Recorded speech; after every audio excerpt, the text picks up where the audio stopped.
Bueno, volvemos y seguimos con la próxima clase.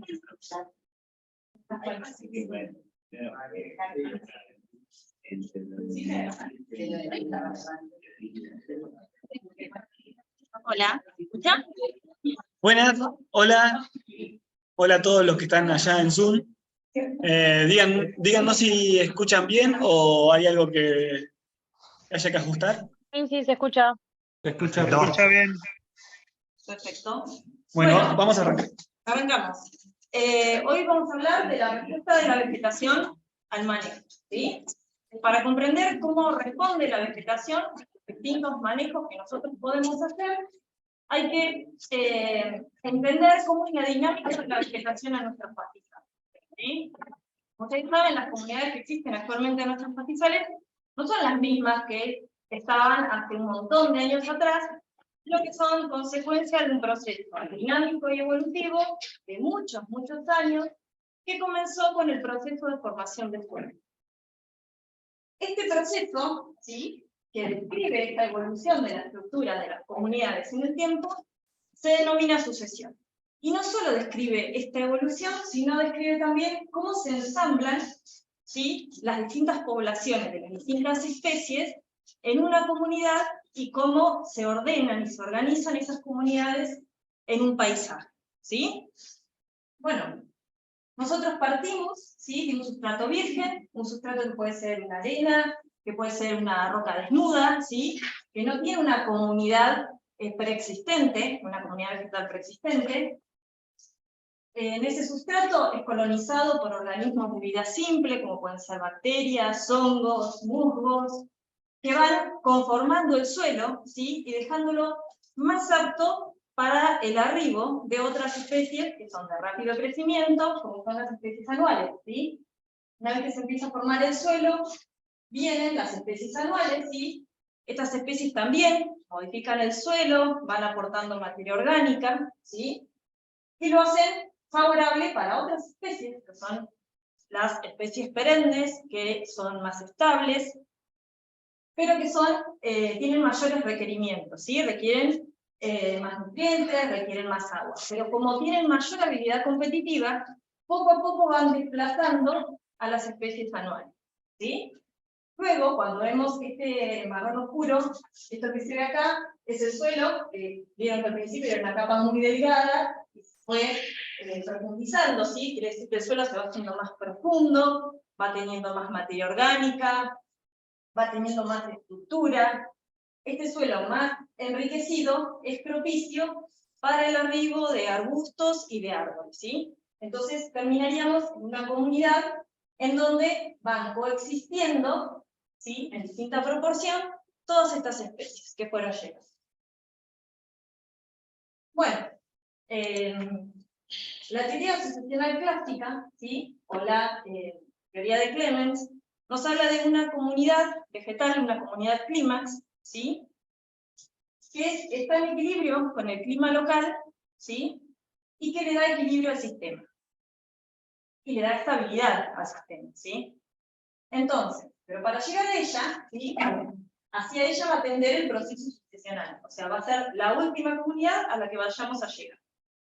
Vamos a iniciar con el suelo desnudo, como dijimos recién, luego suelo desnudo, no, perdón, con la roca desnuda, luego en esa roca van a aparecer los organismos de vida simple, que van a empezar a formar el suelo, ya más adelante en la clase de suelos van a ver bien el proceso de formación, van a arribar las especies anuales, después perennes, después los arbustos, y en una primera etapa, ¿sí?, cuando los arbustos son pequeñitos, van a competir por los recursos con las plantas herbáceas. ¿Por qué? Porque van a tomar los nutrientes y el agua de la misma capa, ¿sí?, de los estratos más superficiales. En cambio, como los arbustos pueden profundizar más con sus raíces, más adelante esa competencia no va a ser tan grande, ya que pueden tomar sus recursos de más abajo, y las gramíneas o las especies herbáceas van a seguir tomando los recursos de las capas superficiales. Entonces, no es que estas comunidades van a desaparecer cuando empiezan a aparecer las otras, sino que van a estar, pero quizás en menor proporción. Después, bueno, aparecen los arbustos, los árboles, y vamos a tener la comunidad clímax, como se ve acá, que van a tener una cierta abundancia de cada una de estas especies que hemos mencionado, ¿sí? Bueno, entonces podemos decir que a medida que avanzamos en el proceso sucesional, va a aumentar la biodiversidad, porque acá vamos a tener más especies de los estadios, va a aumentar la biomasa, y va a aumentar el espesor de la capa de suelo. Como se ve acá, el suelo está representado por la capa que es un marrón más claro, ¿sí? Lo que es la roca está en la parte inferior. Entonces, como pueden ver acá la roca va bajando porque en realidad se va formando el suelo, ¿sí? Va desplazado, va a llegar a ser una pequeña capa que está en los estratos más profundos.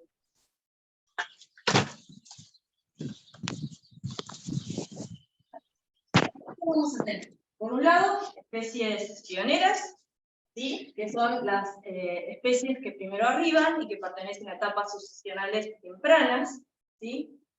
Que están adaptadas a ambientes pobres, porque al inicio en el ambiente no hay muchos recursos, ¿sí? Porque apenas está empezando con la conformación de ese suelo.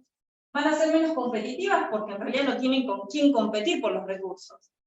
Para ellas, que van a ser pocas, ¿sí? Y van a crecer de manera aislada, los recursos van a ser suficientes. Estas especies van a ir modificando el ambiente y hacerlo más favorables para especies de etapas sucesionales más tardías, ¿sí? Que es el segundo grupo de especies. Que esas especies tienen mayores requerimientos, ¿sí? Y son más competitivas, por lo cual van a necesitar más recursos del suelo, pero van a ir desplazando poco a poco a estas especies que mencionábamos, ¿sí? Y finalmente vamos a llegar a una comunidad clímax, ¿sí? Que está en equilibrio con el clima local y que le va a dar estabilidad al sistema. Bueno, cuando empiezan a aparecer varias especies, se genera una competencia entre ellas por los recursos que son limitados. Entonces, hay distintos tipos, o pueden interactuar las especies de manera diferente, ¿sí? Les voy a presentar algunos ejemplos, que son los ejemplos más comunes. Acá vemos la abundancia de las especies versus el tiempo, ¿sí? Podemos tener una especie A que incremente su abundancia, pero que ante el aumento en la población de la especie B, esta especie empieza a declinar hasta que cuando la especie B llega a un nivel de equilibrio, ¿sí? En su población, la especie A directamente es eliminada del sistema, ¿sí? Este sería un caso de exclusión competitiva. Por otro lado, tenemos casos en donde ambas especies pueden coexistir, ¿sí? Por ejemplo, una especie A que rápidamente incrementa su población, llegando a un equilibrio, ¿sí? Y una especie B que inicia, ¿sí? Aparece en el sistema al mismo momento, pero su incremento, su estrategia de incremento de la población es más lenta, ¿sí? Cuando esta comienza a tener un crecimiento acelerado de su población, llega a un nivel de equilibrio, la especie A baja, ¿sí? Porque empiezan a competir por los recursos, pero no la desplaza por completo como en el caso anterior, sino que esa especie alcanza un equilibrio, pero a un nivel inferior del que tenía inicialmente. Bueno, después tenemos casos en donde aparecen los distintos. Nosotros tenemos especies que están adaptadas en mayor o menor medida a los distintos distintos que puede haber en el sistema. Entonces, tenemos una especie A, ¿sí? Que va a incrementar su población, su abundancia, y llega a un equilibrio. En este punto, bueno, hay una especie B que también hace lo mismo, pero se encuentra en menor proporción. Cuando ocurre un disturbio, esta especie A decae su población, ¿sí? Decae su abundancia drásticamente. Sin embargo, la especie B encuentra esos huecos dejados por la especie A, en este caso puede ser un fuego, por ejemplo, ¿sí? Entonces aprovecha para incrementar su abundancia, ¿sí? Aprovechando los recursos que quedan disponibles en ese momento porque la especie A no los está utilizando. Pero ¿qué pasa? La especie A se vuelve a recuperar una vez que pasó el disturbio, ¿sí? Alcanzando el mismo nivel de equilibrio que tenía inicialmente. Entonces, la especie B baja su nivel, ambas coexisten, ¿sí? Y vuelve al mismo nivel de equilibrio que tenía antes de que ocurriera el disturbio. Sí. La escala de tiempo No, es una escala arbitraria. Es para indicar tiempo nada más. No son días. Bueno, finalmente tenemos un proceso de cooperación, ¿sí? En donde tenemos una especie A que va a incrementar su abundancia y llega a un equilibrio, ¿sí? Y cuando aparece una especie B que incrementa su abundancia, esta especie B lo que hace es modificar el ambiente y hacerlo aún más favorable, ¿sí? Para la especie A.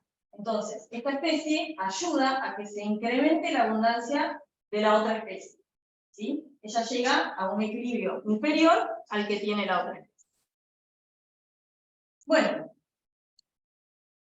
por lo que vimos anteriormente, acá tenemos otra vez las etapas sucesionales, ¿no? El proceso sucesional es unidireccional, ¿sí? Se mueve en un solo sentido y se dirige siempre hacia la comunidad clímax bajo este enfoque. La biomasa va en aumento y la diversidad va en aumento, como decíamos anteriormente.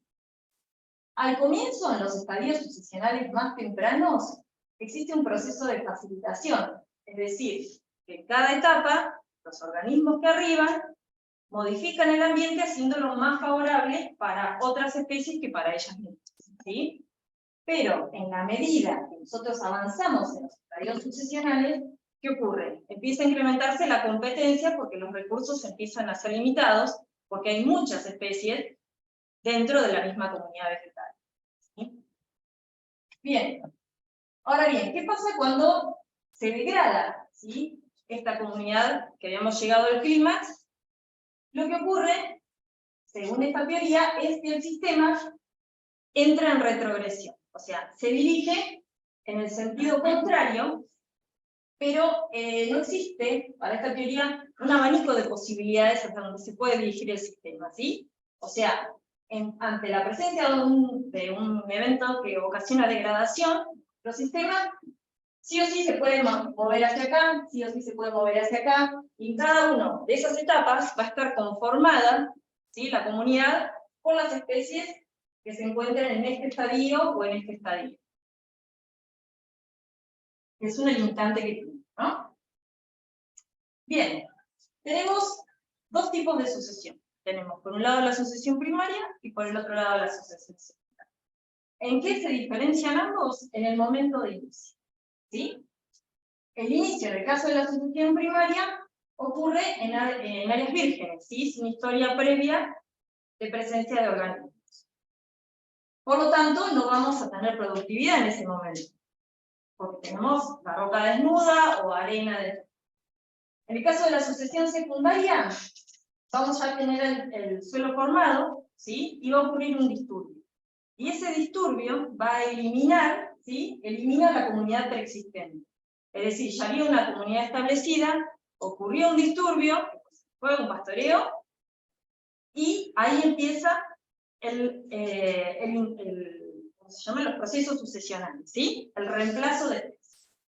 Esa comunidad preexistente o puede estar eliminada, la puede eliminar por completo, o la puede disminuir hasta niveles muy pequeños, ¿sí? Entonces, en la sucesión primaria vamos a arrancar el suelo de la roca desnuda, va a ser colonizada por los musgos, se va a empezar a formar el suelo, empiezan a llegar las especies anuales, las especies perennes, se empiezan a establecer una vez que ya tenemos mejores condiciones de suelo, suelos más enriquecidos, arbustos, árboles, hasta obtener una comunidad clímax. En el caso de la sucesión secundaria, cuando partimos de esta comunidad clímax, ¿sí? Ya tenemos la comunidad establecida, ocurre un disturbio que en este caso es el fuego. ¿Qué ocurre? El fuego va a eliminar todo lo que tenemos sobre la superficie del suelo, ¿sí? Pero no elimina ni el suelo, ni los microorganismos que existen en el suelo, ni los propágulos que pueden estar enterrados. Entonces, los procesos sucesionales que se inician van a ser mucho más rápidos, ¿sí? Porque no se requiere empezar a formar el suelo, sino la vegetación o esos propágulos tienen que empezar a desarrollarse. Entonces, se empieza a desarrollar la comunidad vegetal y se puede restablecer la situación clímax. tenemos un ejemplo, ¿se acuerdan que Johnny ayer les había mostrado una imagen muy parecida a esta, que es de la sequía que hubo en Patagones? Se formaron bancos de arena sobre los alambrados, ¿sí? Allí la especie pionera que apareció enseguida fue el Sporbolus rigens, ¿sí? Que es esta especie pionera. Después enseguida empezó a aparecer la Melicloa ambigua, que es otra especie pionera. Después esta especie fue reemplazada, ¿sí? O relegada en cierta medida por la Nacella temnis, que es una especie de etapas sucesionales intermedias, hasta que finalmente empezaron a aparecer las Poas nicularis, que son especies, como decían las chicas hoy, de mucha calidad forrajera, muy deseables, ¿sí? Serían las que uno siempre querría tener en el pastizal, ¿sí? Hasta que se formó esta comunidad vegetal, ¿sí? Que es una comunidad dominada por gramíneas perennes de buen valor forrajero, con la presencia de arbustos aislados. Nosotros podemos decir, ¿esa es la comunidad Clímax? No lo sabemos, ¿sí? Pero es la comunidad que nosotros queremos trabajar y que nos permitiría sustentar y producir, ¿sí? Bueno, la sucesión secundaria se puede iniciar a partir de disturbios. Pueden ser naturales o antrópicos. Puede ser un fuego, ¿sí? Puede ser una quema controlada, puede ser un pastoreo, o puede ser el paso de una máquina, como puede ser una topadora, ¿sí? Pero el efecto que tengamos y el relevo de especies que vamos a observar va a depender de la magnitud que tenga ese disturbio, ¿sí? Entonces, ahí dejamos de lado un poco lo que era la teoría climática, que solo, o sea, que no importaba la magnitud del disturbio, sino que siempre volvía hacia tal etapa, ¿sí?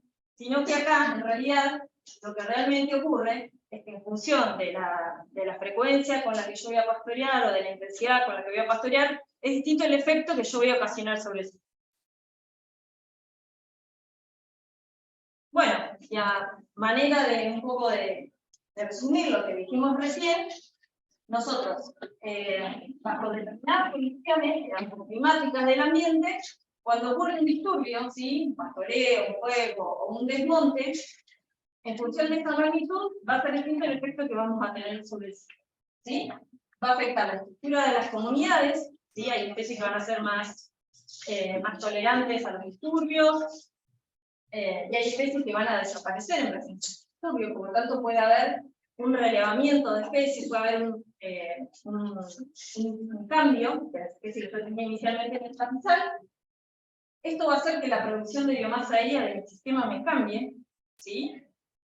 Y esto va a hacer que la deposición de brosa y los exudados radicales sean diferentes, porque no es lo mismo la brosa, la calidad de la brosa que yo tengo de una Poa nicularis, de la que tengo de una Melicloa ambigua. Si yo cambio la brosa que cae al suelo, tanto aérea como radical, también va a cambiar los microorganismos que voy a tener en el suelo, ¿sí? Como cuando yo cambio la dieta de una vaca, la paso de comer pasto a comer grano. Bueno, la flora ruminal va a cambiar, ¿sí? Las bacterias celulolíticas van a pasar a tener menos proporción y va a aumentar la proporción de las amilolíticas, que van a degradar ese almidón. Bueno, acá ocurre lo mismo. Los microorganismos que están en el suelo se van a cambiar para adaptarse a degradar este nuevo material. Por lo tanto, va a cambiar la materia orgánica y va a cambiar el ciclado de nutrientes, ¿sí? Y pueden aparecer especies resistentes a estos disturbios. Cabe destacar acá que en nuestros pastizales, que son las áridas y semiáridas, la precipitación es muy baja, por lo cual todo el ritmo de lo que ocurre y de los procesos van a ser ritmos muy lentos, el ciclado de nutrientes va a ser muy lento. Si nosotros nos dirigimos a un pastizal con un poco más de precipitaciones, todos estos procesos van a ser un poquito más acelerados. Sí. Lo voy a terminar. Para que no quede apagado. No sé cómo se paga la cámara. Bueno. Ahora les contaba cómo los procesos sucesionales ocurren en general sin pastoreo, ¿sí? Y que hay un proceso lineal de reemplazo de la vegetación que ocurre de una comunidad donde no teníamos, digamos, una vegetación, o sea, un suelo desnudo, a una comunidad clínica. Ahora bien, cuando nosotros agregamos lo que es el pastoreo, ¿sí? La vegetación va a sufrir modificaciones también, ¿sí?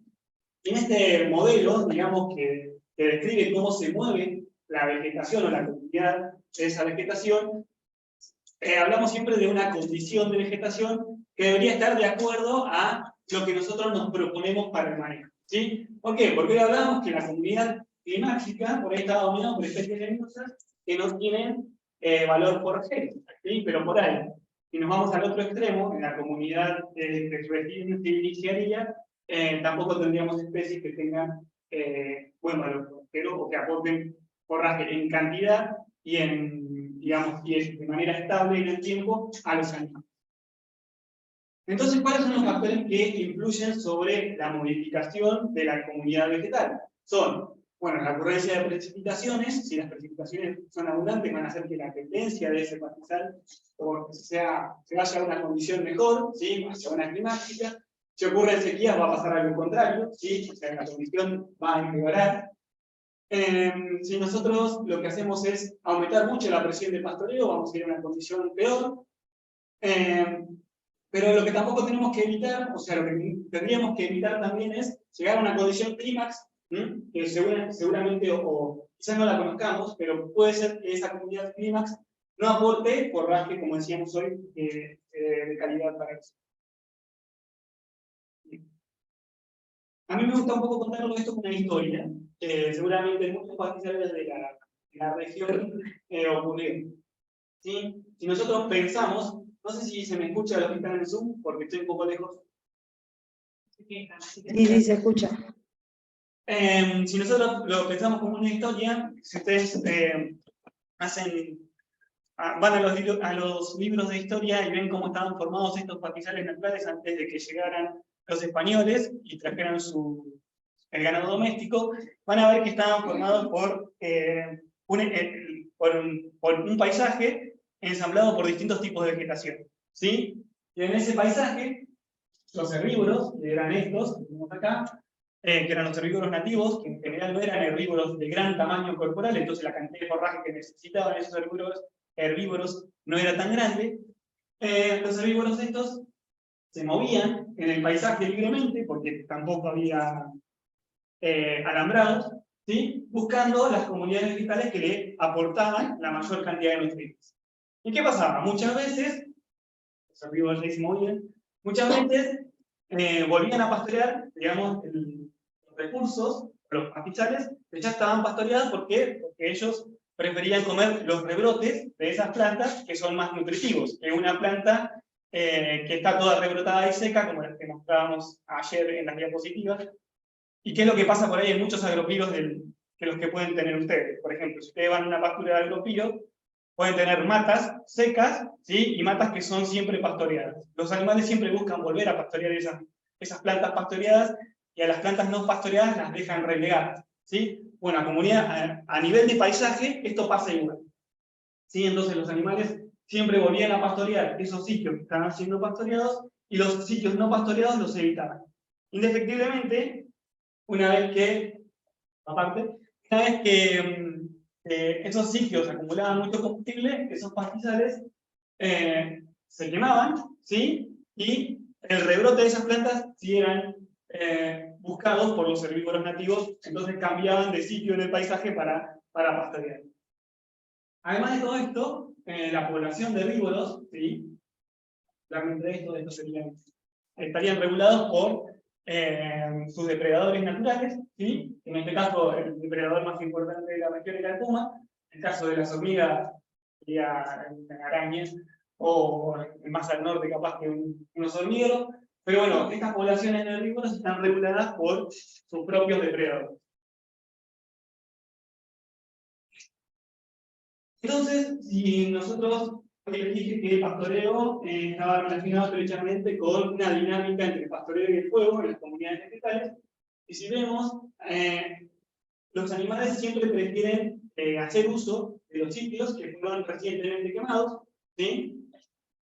Y cuando en los sitios que no son utilizados con frecuencia, se empieza a acumular forrajes, se empieza a acumular, digamos, biomasa aérea que se seca, ¿sí? Esos sitios efectivamente en algún momento se van a quemar, ¿sí? No va a quedar, o sea, pueden quemarse por un rayo o porque hace mucho calor, esos pastizales se queman, y una vez que son quemados, los animales deciden entonces cambiar de sitio en el paisaje para pasar.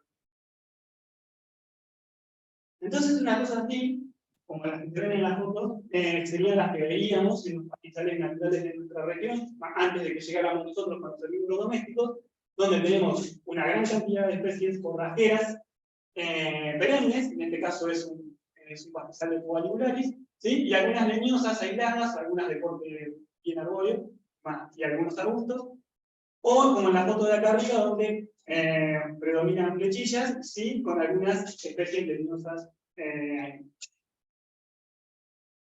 ¿Qué pasa? Nosotros, los españoles, llegaron con su ganado, hicieron hacer uso de estas tierras para la producción, ¿sí? Ellos seríamos nosotros, porque ya eran bastante argentinos, y empezaron a poner su ganado doméstico, ¿sí? Este ganado doméstico también estaba libre, porque se consideraba lo que era el ganado cimarrón, ¿sí? Y que empezaron a hacer uso de estos pastizales naturales que inicialmente, si nosotros veíamos en fotos anteriores, eran pastizales de muy buena calidad, o sea, aportaban una gran cantidad de forraje, porque lo que predominaba eran especies de buen valor forrajero. ¿Qué pasa? Nosotros continuamos haciendo uso del pastizal, entonces como vimos que, o como se vio que el pastizal seguía dando forraje, lo que se hizo fue aumentar la presión de pastoreo, ¿sí? Yo puse vacas al principio, lo que estos pastizales naturales primero se pastorearon con ovejas y después con vacas, ¿sí? Sumado todo esto, de que la presión de pastoreo se incrementó, ¿sí? Entonces, ¿qué creen que puede haber pasado? Se redujo lo que era la cantidad de combustible fino, ¿sí? Entonces, las probabilidades de ocurrencia de incendios fueron cada vez menores, ¿sí? Y además también, si ustedes miran fotos de hace 150 años atrás, van a ver que los productores cazaban esos pumas. ¿Por qué? Porque era una amenaza para la producción. Bueno, después venimos con los alambrados, que están acá marcados, por ahí no se ven, ¿sí? Y empezamos a delimitar propiedades de las tierras, pero las presiones de pastoreo en cada una de esas áreas siguieron siendo altas, ¿sí? Y además de los alambrados, ¿sí? Entonces, al tener presiones de pastoreo altas, se redujo otra vez lo que era la frecuencia natural con la que ocurrían los incendios. Bien, ¿alguno sabe cuál era la ocurrencia natural de los incendios en estos pastizales naturales? Bueno, naturalmente, estos pastizales se quemaban cada 5 a 7 años, ¿sí? Entonces eso mantenía a raya algunas de las especies vegetales que no eran tan abundantes en los pastizales. Bueno, sumado a eso, al alambrado, se empezó a querer evitar esto, que es el fuego, porque también era una amenaza, porque corría riesgo la gente y las instalaciones. Entonces empezaron a utilizar las topadoras para pasarlo al menos entre o al lado de los alambrados, para que los alambrados no se quemen, y eso lo que hacía era reducir el que si ocurriera un incendio accidental o natural, que esos incendios pudieran recorrer grandes distancias. Entonces, los pocos incendios que se producían se cortaban por estos cortafuegos.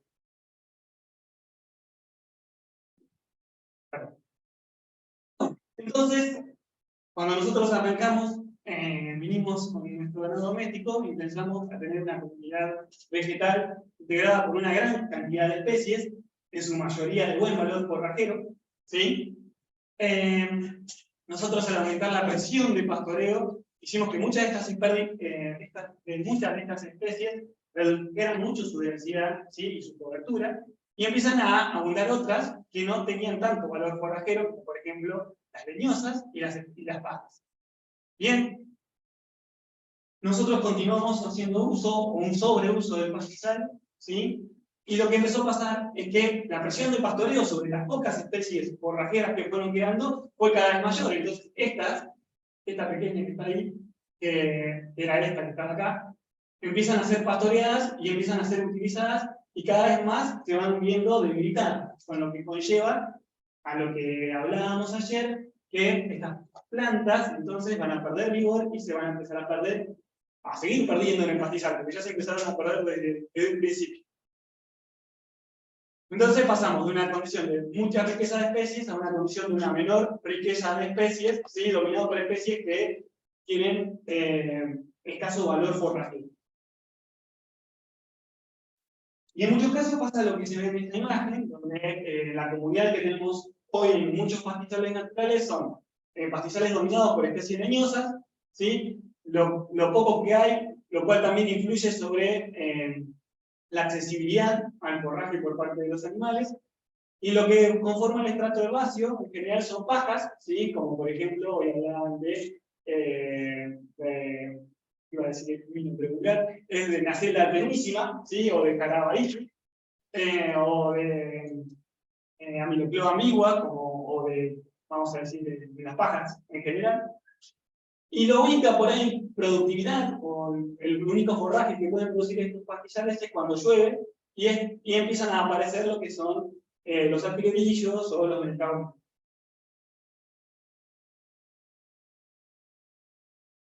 Más acá.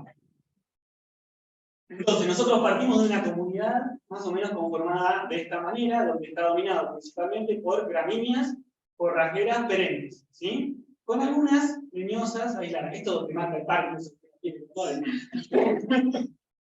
Con algunas leñosas aisladas, ¿sí? Nosotros cuando, bueno, acá tenemos otro pastizal que se encuentra en muy buena condición, ¿sí? Algunas leñosas aisladas, pero es un manto de gramíneas. Este por ahí impacta más porque las pechillas están panojadas, pero bueno, es un buen pastizal en una buena condición. Cuando nosotros empezamos a meterle boca a animales, ¿sí? A meterle con el vientre, los animales seleccionan principalmente las que más les gustan, ¿sí? Y lo que empiezan a aparecer es que empiezan a aparecer estos espacios libres, que también lo veíamos ayer, y empiezan a aparecer especies que no tienen tanto valor forrajero como estas, que son Bacallis uricina o yerba de la oveja, estos que son caldencitos, ¿sí? Empiezan a aparecer en el pastizal, ¿sí? Y la presión del pastoreo va siendo cada vez mayor sobre estas pocas plantas de especies forrajeras que van quedando. ¿Qué pasa? Nosotros seguimos pastoreando indiscriminadamente sin evaluar qué le está pasando a esta forraje. ¿Sí?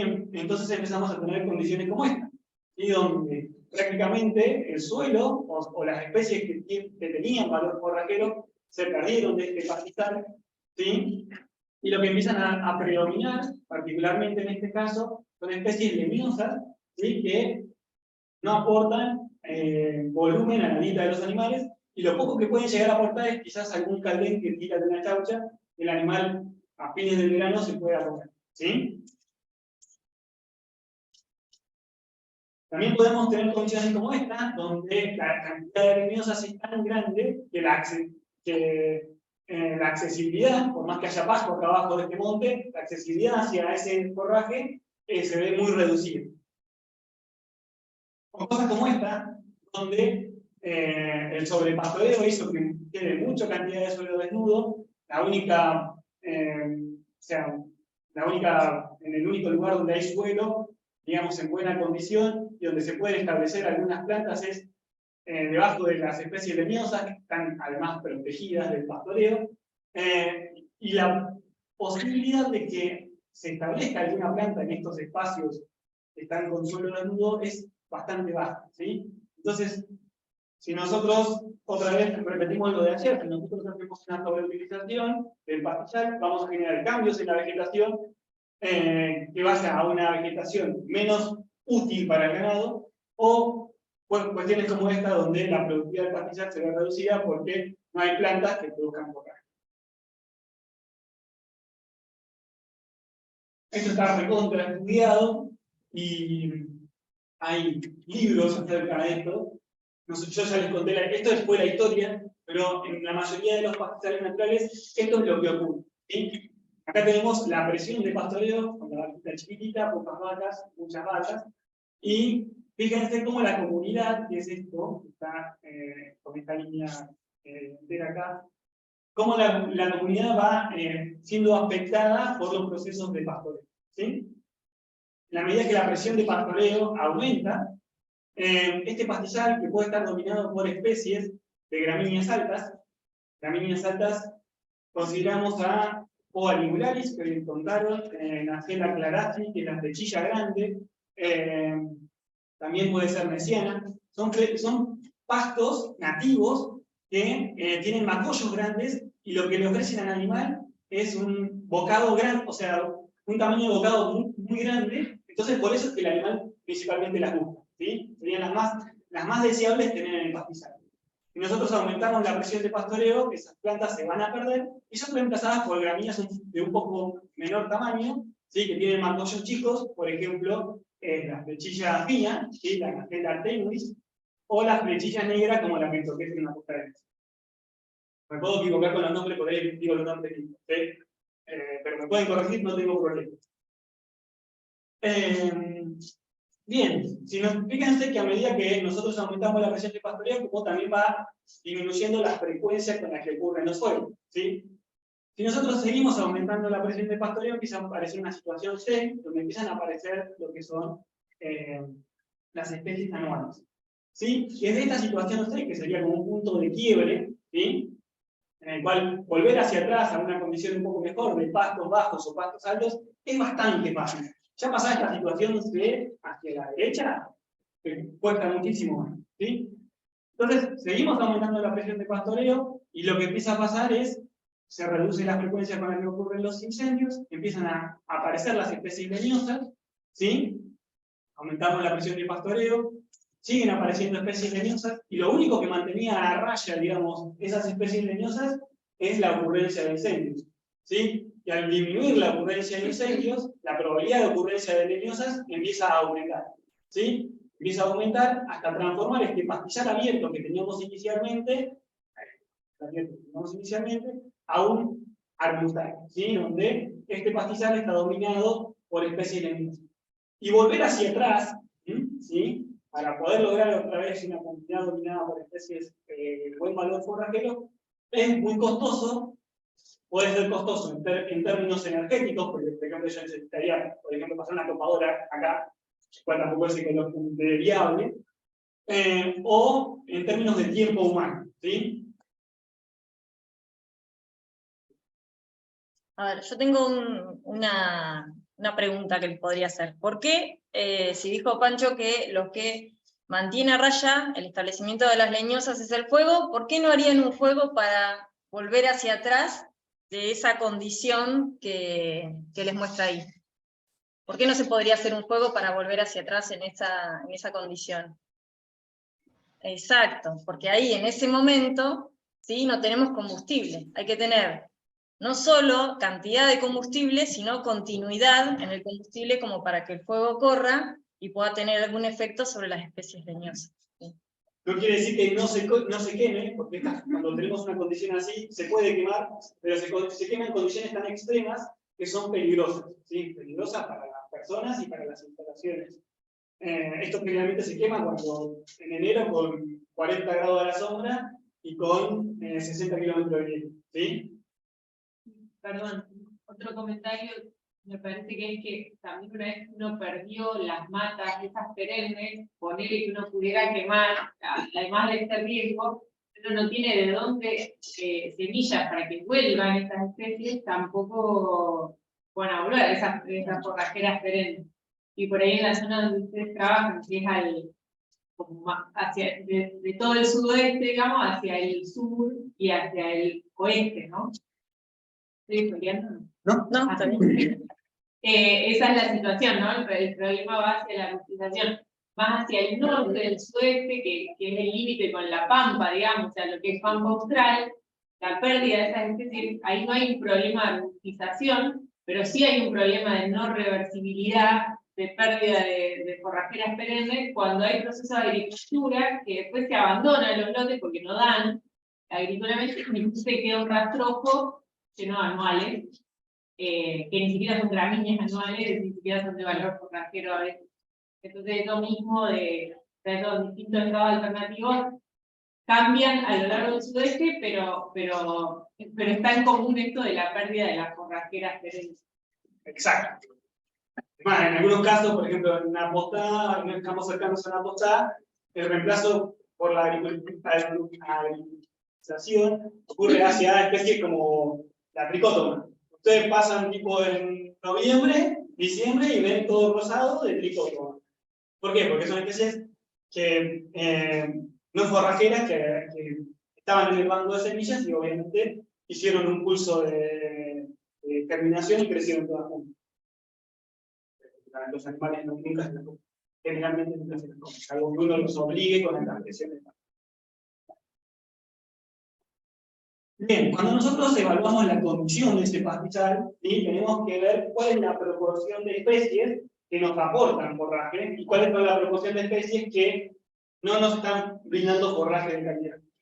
Entonces podemos evaluarla a medida que aumenta la presión de pastoreo, ¿sí? Podemos ver cuál es la participación de las distintas especies dentro del pastizal. Nosotros incrementamos esta presión de pastoreo, existen especies que tienen un comportamiento decreciente, ¿sí? Que son estas gramíneas, por ejemplo la claraci, que es la flechilla grande, que son muy buscadas por los animales, y en la medida que incrementa esa presión de pastoreo, las especies van desapareciendo del sistema.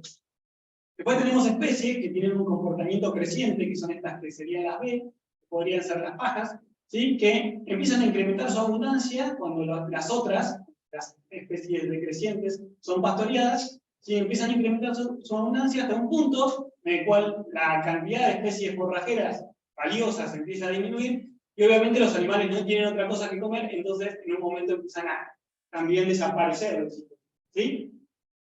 Perfecto. Y existe un tercer grupo de especies que lo que hacen es, a la medida que incrementa la intensidad del pastoreo, empiezan a ganar terreno en el pastizal, ¿sí? Y cada vez van siendo más abundantes. Estas especies se clasifican como especies invasoras. Pero este término de especies invasoras no entraría, digamos, en lo que son nuestros pastizales naturales. ¿Por qué? Porque nosotros ya veíamos viendo que esas especies participaban en parte de nuestro pastizal. O sea, son especies nativas. Lo que tienen en realidad estas especies, consumidas por el ganado, es un comportamiento invasor, ¿sí? Invasora es una especie como la flor amarilla, que es una exótica, ¿sí? Y de a poco esa planta va tomando terreno en los campos de cultivo o en los campos de pastoreo, donde obviamente los animales preferentemente no se la comen, ¿sí? Bueno, y a partir de esto, de evaluar la participación de estas tres especies, ¿sí? De tres tipos de especies dentro del pastizal, podemos decir que el pastizal puede estar en una condición excelente, ¿sí? Si la proporción de especies de buen valor forrajero o de estas decrecientes es alta, y en la medida que estas especies vayan disminuyendo su participación dentro del pastizal, el pastizal va a ir cambiando a una condición buena, ¿sí? Empiezan a aumentar estas especies, a condiciones regulares y hasta una mala donde la cantidad de especies de buen valor forrajero está. ¿Alguna idea? Bueno, entonces, acá hay una forma de hacer una evaluación de la condición del pastizal, ¿sí? A partir de un método que se llama el método de la aproximación climática, que lo que hace es comparar nuestro pastizal con un pastizal de referencia, que este sería el pastizal Climax, ¿sí? Bien. Esto es lo que hace el médico, lo mismo. El médico lo que hace es ver tu condición y compararla con una condición patrón, ¿sí?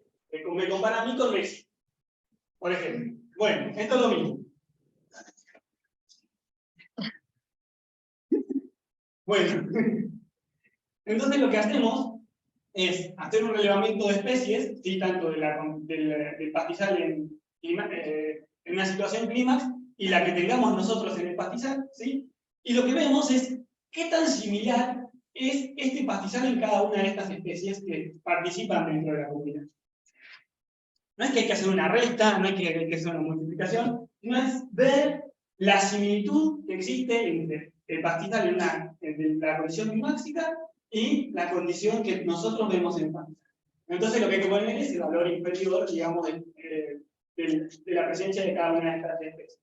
Por el caso, nombraron a Sorgastum peligrum, que era una especie de buen valor forrajero, ¿sí? Bueno, en este caso, en nuestro pastizal, o en el pastizal este de San Luis, estaba en un 40%, entonces el valor de la climática y la muestra era 40, entonces va a 40, y así se va completando la planilla. Y a partir de eso, se hace un total, ¿sí? de la similitud que tiene ese pastizal, y se evalúa en qué clase de condición estamos. Como acá nos dio 55, ¿sí? Entonces este pastizal se encontraría en una condición buena. Bien. Ahora llegan los subpastizales, ¿sí? ¿Qué defectos creen ustedes que puede tener esta metodología? Para todos los pastizales tenemos este parámetro, digamos, este Messi.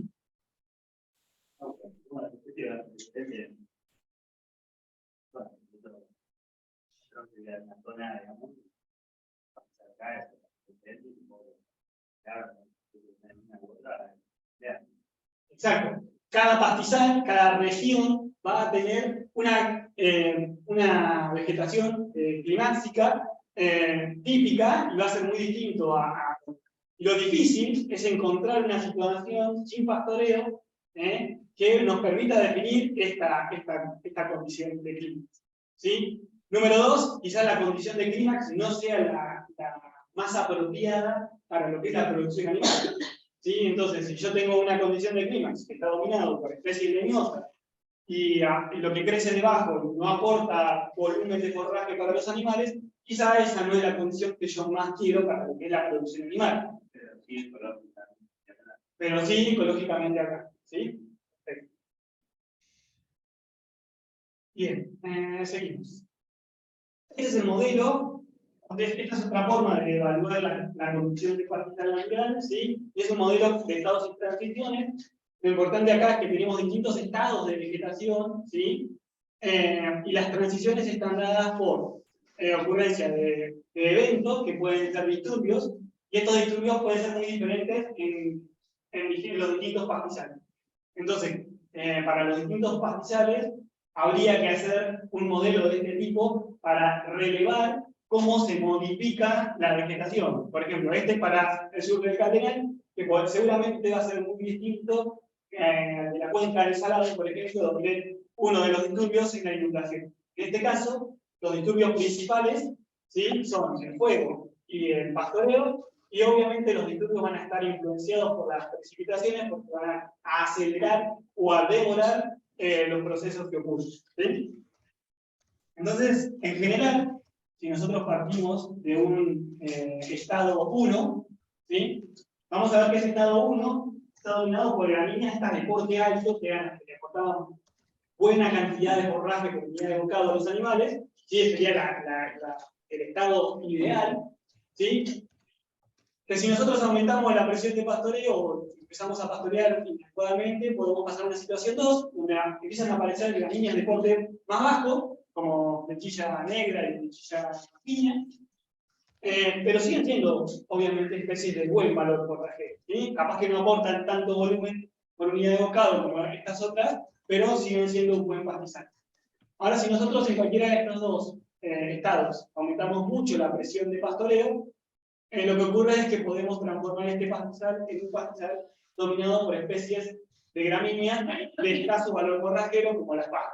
Y acá está, ya con los nombres viejos, pero está Jarabaichu y Nacera tenuisi, ¿sí? Pero también podría ser alguna amiloquioa tranquilamente, ¿sí? Estos procesos, obviamente, este estado se puede revertir disminuyendo la presión del pastoreo o a partir de algún esquema que se pueda realizar en este pastizal y volver quizás a una situación de estado 1 o a una situación de estado 2. Probablemente por cómo se encuentran los pastizales en la zona y el potencial de propágulos que tengamos, caigamos más en una situación 2 que en una situación 1. Pero igualmente sigue siendo una buena situación. Bien, ahora vamos para el otro. ¿Qué pasa si en esta situación 2 seguimos aumentando la presión de pastoreo? ¿Sí? El pastizal empieza a ser dominado por estas mismas especies, por un valor forrajero, ¿sí? Que son las gramíneas forrajeras de porte bajo, y empiezan a aparecer las especies leñosas. ¿Sí? obviamente con fuego, ¿sí? Si empiezan a aparecer, podríamos controlar estas especies leñosas. Y si continuamos con esta situación de aumentar la presión del pastoreo, vamos a una situación 5, en donde este pastizal pierde por completo estas especies que brindan forraje a los animales, no por completo, pero dejan de participar en gran proporción, digamos, del pastizal, y este pastizal empieza a ser dominado por los arbustos, por especies anuales, que están acá, el alfilerillo, el trébol de carraquilla y algún rodeo, ¿sí? Y las especies estas que aparecían acá, que son las patas, ¿sí? Fíjense que volver de una situación 5 a una situación 2, ¿sí? Es bastante difícil y conlleva como varios pasos, ¿sí? Entonces, siempre que el deterioro sea mayor, volver hacia atrás para una recuperación va a costar más tiempo o más esfuerzo. ¿Qué más? Fíjense que este modelo es mucho más práctico que el modelo anterior, porque en definitiva nos dice dónde queremos estar. Nosotros queremos estar en un estado 1 y 2. Y también nos dice cómo poder revertir algún proceso, ¿sí? ¿Por qué? Porque el otro modelo, el de condición climáxica, era algo muy lineal, ¿sí? En este caso no es tan lineal, sino que varía en función de el fuego que nosotros realicemos o la presión del pastoreo. Entonces, si nosotros queremos cambiar de una situación 4 a 1 a 2, tendríamos que disminuir la presión de pastoreo y hacer alguna práctica que reduzca un poco la cobertura de esas especies. Y ayudar a eso, o sea, bueno, si no es fuego con fuego o con pastoreo, pero ayudar con la implantación de alguna especie como que funcione como polinizadora. Puede ser una siembra baja densidad de un sorón, un agropino. Esto podría apurar un poquito el CO2, vamos a decir. Bien, si estamos en una situación leñosa, la siembra se complica, ¿no? Pero por ahí, si estamos en una situación de paja, podríamos decir que realizar una intersiembra, ¿sí? De alguna especie forrajera, sea cultivada o nativa, lo que va a permitir es reducir un poco la presión de pastoreo sobre las pocas especies que queden de estas dentro de este estado, ¿sí? Pero sí o sí vamos a tener que bajar la presión de pastoreo para que esas especies crezcan en el pastizal y de alguna manera controlar a estas, ¿sí? Para que reduzcan su persistencia en el pastizal, su abundancia en esa situación, ¿sí? Y les permite establecerse a las nuevas que estás intersembrando. Comentario, eso es muy importante porque cuando uno cambia de estado, no cambia solo las especies que están, sino que se cambian todos los procesos ecológicos que están pasando. Se ralentiza el ciclado de nutrientes, se compacta el suelo, todos esos procesos se modifican. Entonces, eso sea una especie nativa, la última deseable o no, te permite ir recuperando por lo menos los procesos ecológicos. Sí, un poco como decía Leti, cuando nosotros tenemos una comunidad dominada por estas lo voy a llevar a nutrición animal. Estas especies en el suelo se degradan rápidamente, ¿sí? Entonces en el suelo les pasa lo mismo. En cambio, estas especies, o las leñosas, se degradan más lentamente, como decía Clara, entonces eso ralentiza todo lo que es el ciclado de nutrientes de ese pastizal.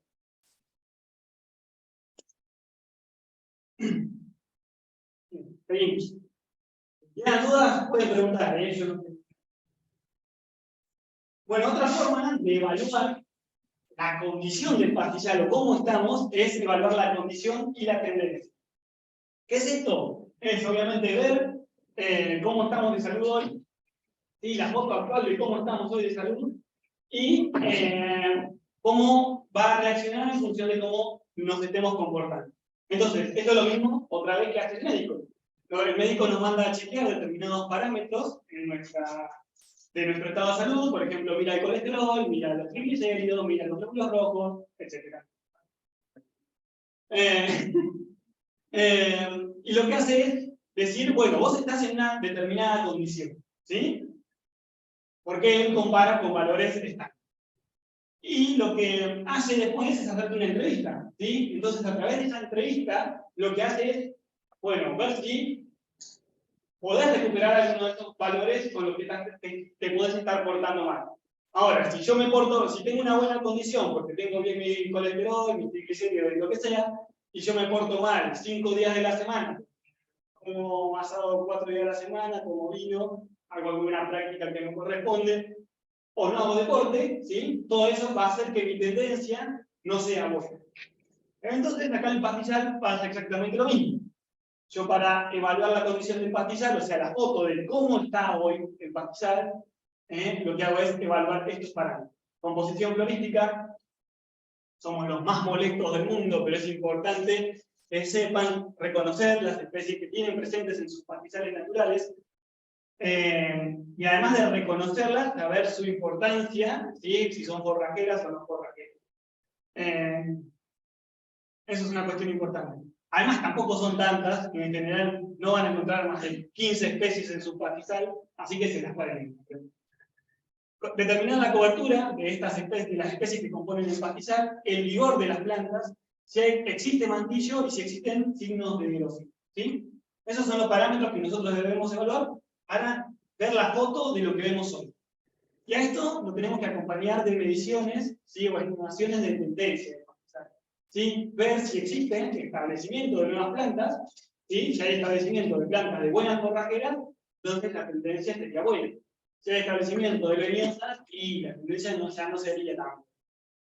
¿Cómo queda el vigor después de ser, o sea, el vigor de las plantas después de ser utilizada? Viene acompañado del grado de utilización. Si nosotros utilizamos de manera adecuada las especies forrajeras, entonces el vigor de las especies forrajeras va a ser bueno. Y si dejamos mantillo, luego de cada pastoreo, y si, entonces va a repercutir sobre la erosión. Acá podemos hacer una inferencia acerca de la condición, porque es la foto de lo que vemos hoy en el pastizal, ¿sí? Y siempre es más fácil reconocer lo malo que lo bueno. Pero bueno, en este caso, que este pastizal que está acá, obviamente se ven grandes signos de erosión, ¿sí? Porque ya se ve campo rodado en superficie. El único suelo que quedó de este pastizal es el que se encuentra debajo de las leñosas. Fíjense, en este caso hay una jarilla, donde se ve parte de esa raíz de esa planta. Entonces quiere decir que estos 20 centímetros de suelo que había arriba de esa raíz se perdieron. Entonces el potencial productivo, se perdió todo el suelo fértil de ese lugar. El potencial productivo de ese lugar se va a ver reducido significativamente. Acá tenemos una mata, ¿sí? De una gramínea forrajera, que puede ser Artemis. Fíjense que es una mata bastante grande en comparación a estas matas que se encuentran del lado derecho nuestro, no sé, del lado del Zoom, del lado derecho nuestro. Lo importante de esto es que estas especies, esta planta que tiene buen vigor, va a tener un mayor aprovechamiento de la energía del sol, va a rebrotar más rápido y con mayor potencial luego de cada pastoreo, y va a ser más tolerante a condiciones de sequía, porque va a tener desarrollado un mejor sistema radical, que estas plantas, que son plantas pequeñas, ¿sí? Donde nosotros las sobreutilizamos y reducimos mucho su capacidad para de crecimiento de raíces y absorción de. Bien. Acá tenemos dos cosas para evaluar, digamos, tendencia de pastizal. Si nosotros tenemos brosa o hojas secas que dejamos de las forrajeras deseables, que van a cubrir parte de ese suelo, es una buena tendencia para el pastizal, ¿sí? Además de esa brosa, podemos ver que hay semillitas dentro de ese conjunto de hojas secas que van a aportar al banco de semillas. Y si encima vemos semillitas, vemos propágulos, o sea, que germinaron y permiten el establecimiento de nuevas plantas de especies forrajeras, en este caso la tendencia sería buena. Quizás si vemos el resto del pastizal, en este caso, que por ahí no está en muy buena condición, pero vemos que hay una buena cantidad de semillitas que germinan y se establecen nuevas plantas, la tendencia podría ser buena. Bien. Bueno, como dijimos, ¿sí? Es importante conocer, bueno, y también la composición florística de los pastizales. Entonces, no solamente conocer las especies con nombre y apellido, sino también clasificarlas en función de la preferencia animal. Cuando nosotros hablamos de especies deseables, indeseables, hablamos deseables, indeseables para el uso del ganado doméstico, ¿sí? Bueno, si nosotros hacemos esta diferenciación entre las especies que van a ser preferidas y aquellas que no van a ser consumidas, podemos determinar cuál va a ser la productividad de nuestro pastizal, ¿sí? Pero no podemos saber exactamente cuánto usa el animal o cuánto prefiere el animal de cada una de las especies. Entonces lo que hacemos es seleccionar algunas, ¿sí? Y basarnos para establecer nuestro sistema de pastoreo en algunas de ellas, que tengan algunas características especiales, ¿sí? Y es el uso de esas especies nos va a servir como especie indicadora, ¿sí? Del uso que se está haciendo de las demás especies. Entonces, esas especies se denominan especies clave, ¿sí? Que son las que basamos nuestro manejo del pastoreo y tienen unas características principales, que son abundantes, ¿sí? Porque tienen que estar en abundancia, si nosotros queremos gastar el manejo del pastoreo en ellas. Son productivas, es decir, que nos tienen que aportar gran volumen de forraje. Son perennes, porque nos dan estabilidad en nuestro sistema productivo, y tienen que ser, obviamente, preferidas por el ganado. Esa preferencia va a depender del animal con el que estemos pastoreando, si no es lo mismo pastorear con oveja que pastorear con vaca. Entonces, por ejemplo, si nosotros tenemos esta situación, vamos a un pastizal y vemos, ¿cuál sería nuestra especie clave en este caso? Es más que evidente, y raramente encontrada. Que decía las chicas de esas cabelleras rubias. Es una flechilla fina, ¿sí? Entonces, vemos que esta flechilla fina es muy abundante, ¿sí? Es una especie productiva, es perenne y es muy palatable, ¿sí? Entonces la podríamos utilizar como especie clave de nuestro sistema. Pero podemos tener situaciones como esta, donde la especie clave ya no sería tan fácil de detectar, ¿sí? Entonces, para detectarla, nosotros lo que podemos hacer es hacer un muestreo, ¿sí? ¿De qué manera? Podemos establecer transectas a lo largo de la cual vamos colocando unidades de muestreo y viendo algunas determinaciones. Primero, qué especies tenemos a lo largo de la transecta. Después, si estas especies son preferidas o no por el ganado doméstico. Después podemos ver la densidad en la que se encuentra, la frecuencia de ocurrencia y la cobertura que tiene. Y de esa manera nos vamos dando cuenta y vamos descartando que no puede llegar a ser. En este caso, que es un ejemplo hipotético, vamos viendo, por ejemplo, la Medioclova ambigua no es deseable, ¿sí? No es palatable. Entonces ya directamente la descartamos, que ya no podría ser. Tenemos el raygrass anual, que como lo dice la palabra, es una especie anual, por lo tanto no nos daría estabilidad en nuestro sistema productivo, ¿sí? Al no ser perenne, no cumple con esa característica, ya la descartaríamos de sí. Y nos queda Poa lanuginosa y Nacella tenuis, ¿sí? Una es una especie intermedia y otra es deseable. Poa lanuginosa es una especie preferida, ¿sí? Es de buena calidad, pero son matas muy pequeñitas, ¿sí? Por eso la consideramos intermedia en nuestro sistema, y por eso no es una especie que nos brinde gran volumen de forraje, ¿sí? No es productiva. Entonces también la descartaríamos. Y nos queda en este pastizal una especie clave, en función del relevamiento que nosotros hicimos, serían Nacella tenuis. De todos modos, en este caso es un ejemplo que justo quedó una, pero nosotros podemos tomar más de una especie clave, ¿sí? Podemos decir que 2 o 3 especies son claves. Por ejemplo, si más o menos vemos que tenemos la misma proporción, no sé, de fletilla negra que de fletilla fina, podemos considerar las 2 especies y sobre ellas va a estar nuestro manejo del pastoreo, ¿sí? Bueno, una vez que tenemos nuestra especie clave, tenemos que ver cómo se utiliza esa especie clave, ¿sí? ¿Por qué? Porque nosotros viendo si esa especie está siendo bien manejada, podemos intuir que las especies que la acompañan también van a estar siendo bien manejadas, porque esta es la especie que más preferiría los animales, ¿sí? Y ahí entramos en otro concepto que sería el factor de uso apropiado. Bueno, cuando nosotros definimos entonces la especie clave, vamos a hacer uso de la biomasa, en particular de la biomasa aérea que produzca esa especie, ¿sí?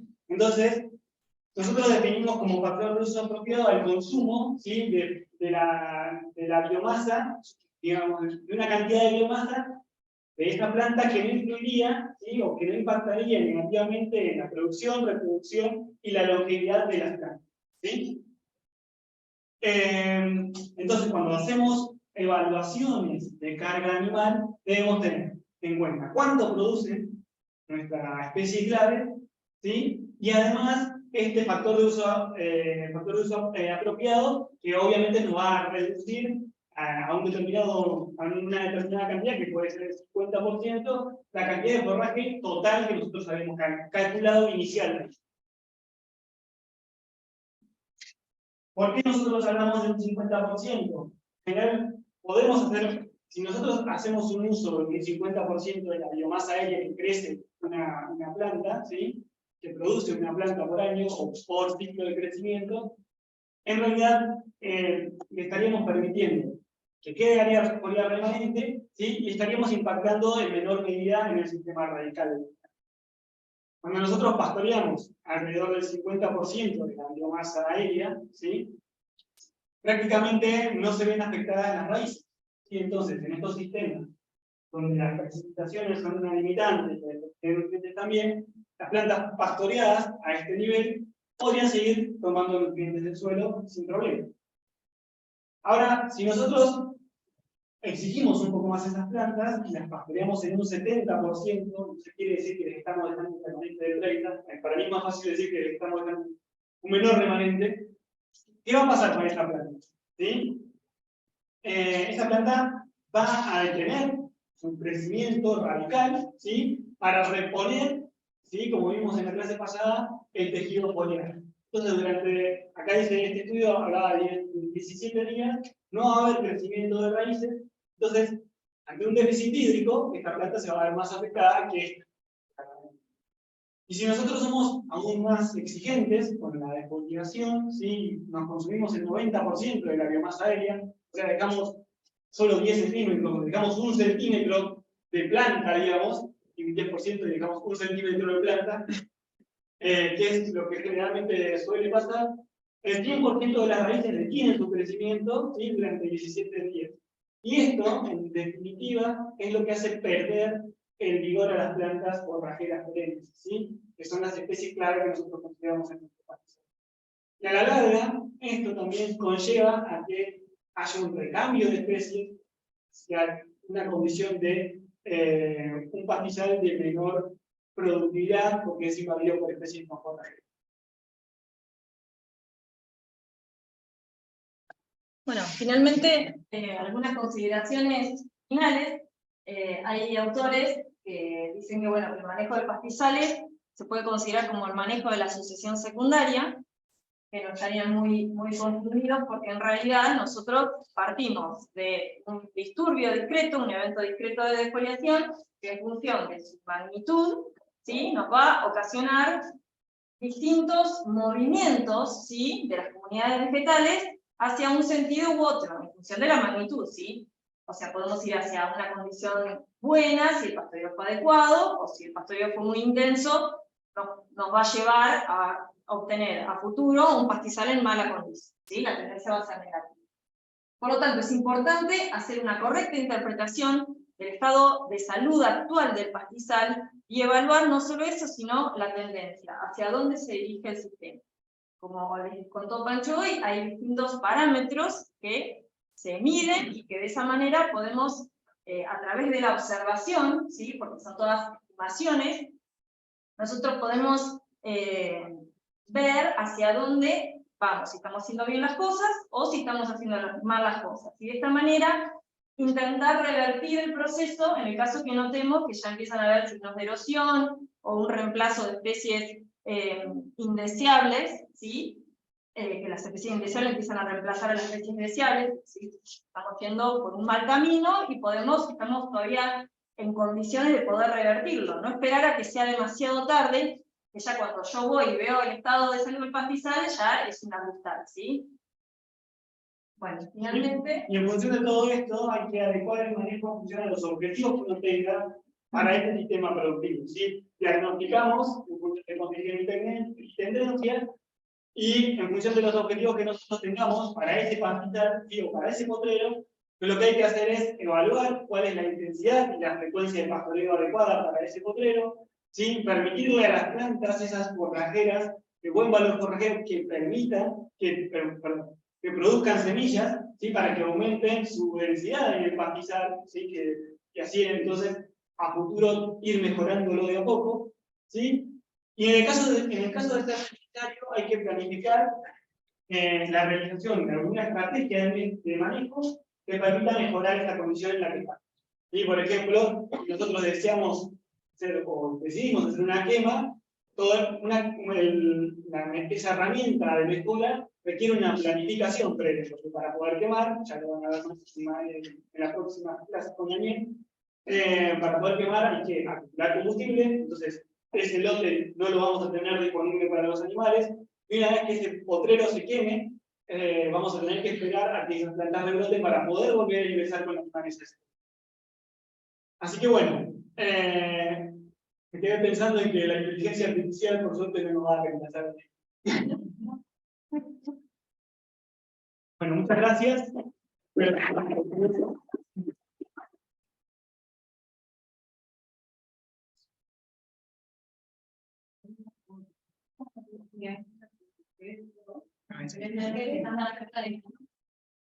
Sí, prenda la cámara. Pablo dice, pregunta referencias bibliográficas para dar cuenta, que den cuenta de la hipótesis de cómo eran los procesos de herbivoría antes de 1800. No, libros de historia. De historia. Claro, no hay como relevamiento florístico. Es como sí, los relevamientos que están son los que hacían la gente que hizo la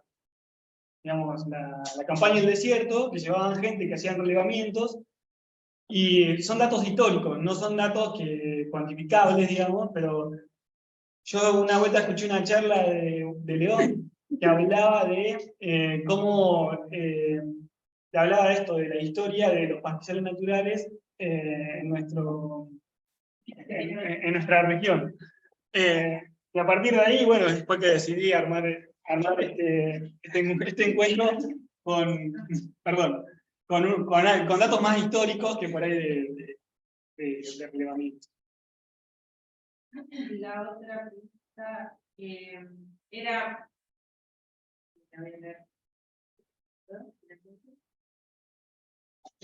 para los casos en que se pretende manejar un bosque de Caldén, ¿existe alguna forrajera de buena calidad que se adapte al sombreo? Cuando tenemos un bosque de Caldén ya demasiado denso, se suele complicar un poco, y en general lo que yo suelo ver, donde estuve, es que lo que predominan son las pajas, y más que nada las pajas de hoja fina, ¿sí? Quizás revertir ese proceso y transformarlo en un pastizal con especies con mayor valor forrajero, va a necesitar primero que incorporemos semillas, ¿sí? De cualquiera sea de la especie que se nos ocurra, para que se empiecen a establecer. Y quizás sea necesario también alguna práctica para reducir un poco la densidad de caldenes si esta fuese demasiado, ¿sí? Ahí por ahí comentarles que el año pasado, cuando estuvimos en el encuentro de restauración que fue en Santa Rosa, fuimos al campo de la universidad ahí de La Pampa, y ellos tienen muchas experiencias de manejo de bosque de Caldén con distintos niveles de cerramiento, digamos, más cerrado, menos cerrado, y también con distintos caldenes de distintas edades. Y por ahí, como la semana que viene vamos a tener clase con Ernesto Morisi y Fernando Portaciota, que vienen de ahí, justamente, por ahí se les puede preguntar a ellos. De todas maneras, un comentario mío es que es importante que sepamos que cuando estamos teniendo un punto de vista de la restauración o de la conservación, no es importante solamente mantener las especies, digamos. A veces hay especies que son muy emblemáticas, como el Caldén, sino que también es importante ver cómo era la estructura de esas comunidades, y a su vez unir eso con qué cosa es funcional ahora. Digamos, para fijar objetivos de restauración ecológica se arma lo que se llama un ecosistema de referencia, que no es tratar de copiar cómo el ecosistema era antes, se basa fuertemente en eso, pero también meten en la costelera, digamos, el uso actual. Entonces ahí es tratar de encontrar un punto de equilibrio entre un sistema que sea útil para el sistema socioecológico, digamos, la parte social y la parte ecológica, que es los sistemas así ahora, ¿no? Como con la gente en general adentro.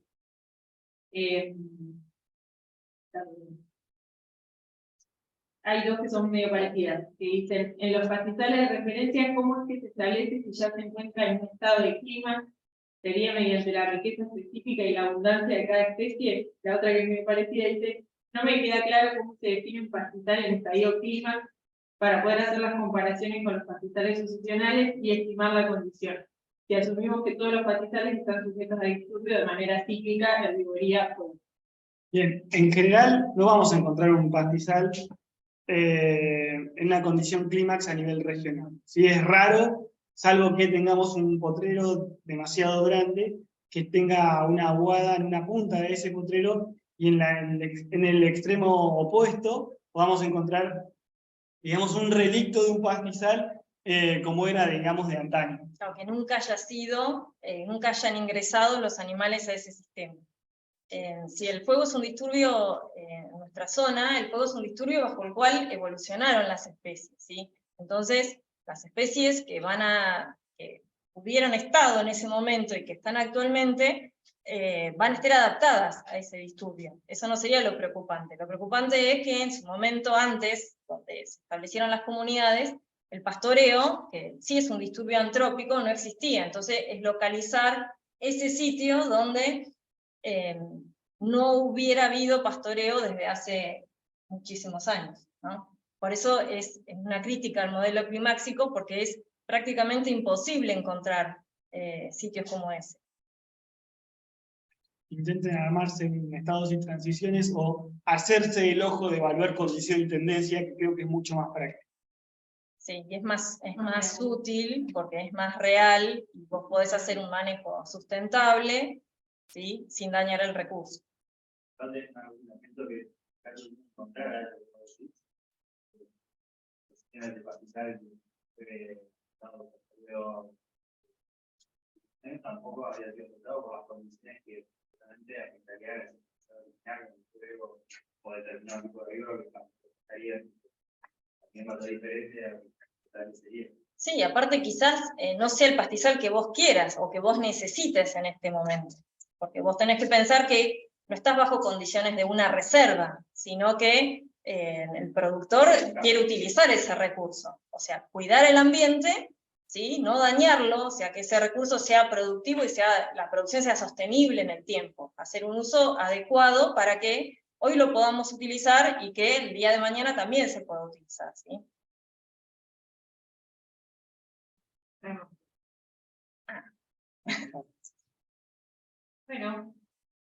Bueno, gracias. Bueno, espero se haya entendido. Muchas gracias por estar. Ustedes también. Un anuncio parroquial es que vamos a mandar por mail las grabaciones de las clases, las presentaciones y la bibliografía que hicimos también, así que entre mañana y el fin de semana estamos mandando por mail todo. Nada. Chao, nos vemos la semana que viene.